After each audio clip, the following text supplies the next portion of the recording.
Depuis 1998 et la loi Guigou, les auteurs de violences sexuelles font l'objet d'un suivi psychiatrique. En France, 98% d'entre eux sont des hommes et 30% des adolescents. Juges, médecins coordonnateurs, médecins psychologues, il n'est pas toujours facile de comprendre ces personnes qui parfois souffrent de troubles ou de retards mentaux. C'est pourquoi, en ce début d'année 2011, le Centre de ressources pour les intervenants auprès des auteurs de violences sexuelles a ouvert ses portes. Le CRIAPS, c'est le centre de ressources auprès des intervenants, auprès des auteurs de violences sexuelles. Donc, il s'agit d'une structure un peu nouvelle dans les centres hospitaliers. Ce n'est pas une structure de prise en charge de patients, de prise en charge individuelle de patients, mais une structure de soutien, de formation, de documentation des professionnels qui sont confrontés à la prise en charge des auteurs de violences sexuelles. Donc il s'agit d'une prise en charge délicate, avec une grande forme de complexité, compte tenu de tout ce que ça recouvre sur les actes qui ont pu être commis par ces patients, ou qui pourraient être commis par ces patients, et sur leur psychologie. Donc le CRIAPS a pour objectif et pour mission d'accompagner tous les professionnels donc de la santé, du social et de la justice qui sont confrontés à ces prises en charge difficiles, donc à ces cas pratiques difficiles. Un centre d'accueil et d'information pour aider l'ensemble des intervenants à mieux appréhender ces comportements jugés monstrueux par la société.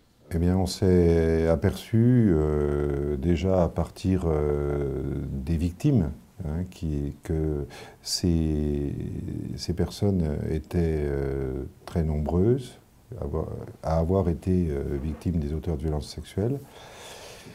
Et puis, dans un deuxième temps, on s'est aperçu, alors qu'on n'avait pas de portrait type, de profil type d'agresseur sexuel, qu'un certain nombre étaient accessibles et qu'ils n'étaient pas uniquement dans la catégorie des pervers, ou qu'à un moment de leur vie où ils avaient pu être eux-mêmes en difficulté ou dans des circonstances particulières, ils étaient passés à l'acte. Ce qui fait qu'on a un éventail, si je puis dire, de patients ou de personnes qui vont à des petits délits jusqu'à des choses assez monstrueuses qu'on connaît, mais qui ne résument pas toute la problématique des auteurs de violences sexuelles.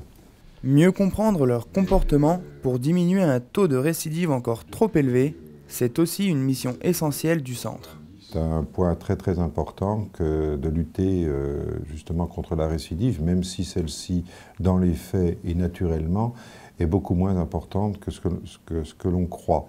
Mais il s'agit surtout d'aider ces personnes à verbaliser un petit peu ce qui s'est passé, avoir une meilleure maîtrise de leurs émotions, et puis aussi d'aller à leur rencontre, c'est-à-dire pas les confiner dans un statut monstrueux, et qu'ils soient aussi acteurs de leur propre réparation, et pas seulement une réparation financière, mais aussi une réparation, une prise de conscience de ce qu'ils ont pu faire.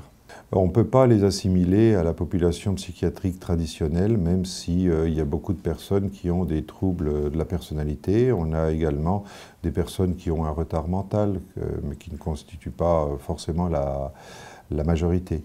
Donc c'est des personnes qui ont plutôt un déni des troubles, un clivage de leur personnalité entre une partie qui est parfaitement adaptée et puis une autre partie d'eux-mêmes, de leur psychisme, qui à certains moments les amène à entrer dans à effectuer un acte transgressif. Une réaction? Un témoignage? Commentez ce reportage sur dijonsanté.fr.